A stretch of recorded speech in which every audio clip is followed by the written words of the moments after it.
Next, I have one that is going to be potentially unpleasant. I think no one likes to have their way of thinking challenged, but I think it's really important to go through some things. And so, all right, let's talk about polyvagal theory. So I think it's time for the yoga community to move on from polyvagal theory. And I'm going to provide my argument. So first, polyvagal theory, just to summarize it for anyone who's not familiar, is this way of thinking about the vagus nerve and how it relates to our social function and how we're able to adapt to the world.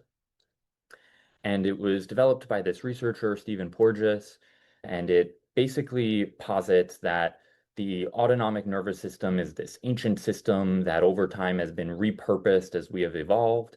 And some of these old functions we're kind of stuck with, and this can result in like trauma responses and stuff like that. So, okay, like on a very high level, that seems like, oh, sure, that makes sense. And I think actually a lot of people in the yoga community find a lot of benefit in this. They relate to that idea. It matches what they've experienced potentially with their students or themselves. And they find that talking about it helps people, which I totally respect.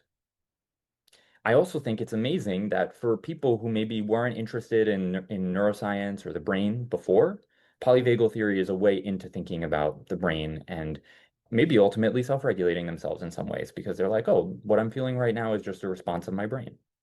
I'm totally for that. However, I don't think the full theory is necessary for any of that. I think you can think about your brain and your vagus nerve totally separate from polyvagal theory. And ultimately, I hope to show you that polyvagal theory is wrong. It's not considered an established or respected theory in the field. So first, there's no evidence that the autonomic nervous system was repurposed for social function, which is one of the main tenets of polyvagal theory. So social function and trauma, they depend on way more than the autonomic nervous system. So it's not like if you like transplanted someone's vagus nerve, you could fix their trauma. So it's not just a problem in the vagus nerve. It is a problem with many systems in the brain, many circuits in the brain. And yes, the vagus nerve is part of it, but it is not the crux of it. Second, the main evidence used for polyvagal theory is insufficient. So one of the main pieces of evidence is that there are changes in heart rate variability. But we should all know that heart rate variability doesn't only depend on the vagus nerve. So even if the vagus nerve is part of heart rate variability, there are other responses that control it, including the sympathetic nervous system, including just our breathing, and including something called the baroreflex. So all of that together is what's changing heart rate variability. So if we base the entire argument on heart rate variability, we're not basing it only on the vagus nerve. Next, this whole like dorsal ventral vagal complex thing, it's failed to be replicated multiple times that is what mediates freeze behavior. So that's another core tenet that is just scientifically wrong. And then another thing is the autonomic nervous system doesn't exist in these three states. So it's not like socially functioning, rested, fight or flight, or freeze.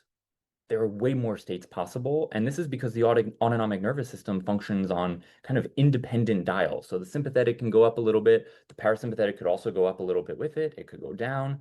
So it's a very finely tuned system. It's not three states. And so essentially, polyvagal theory is an oversimplification and not scientifically accurate. And I think personally that it hurts our credibility scientifically to reference it as a scientific fact. So yes, the vagus nerve is relevant for yoga, but that doesn't mean the vagus nerve is everything or that polyvagal theory is everything. And I don't think we need polyvagal theory to explain yoga. So I still think that some people find it really useful for thinking about their psychophysiologic state to say, I'm kind of in a freeze response, I'm kind of in a fight or flight. It really helps with noticing and modulating how they're feeling. So useful for metacognition and self-regulation. But I think we could just refer to it as a metaphor instead of calling it scientific fact. And I think that that would be way more appropriate.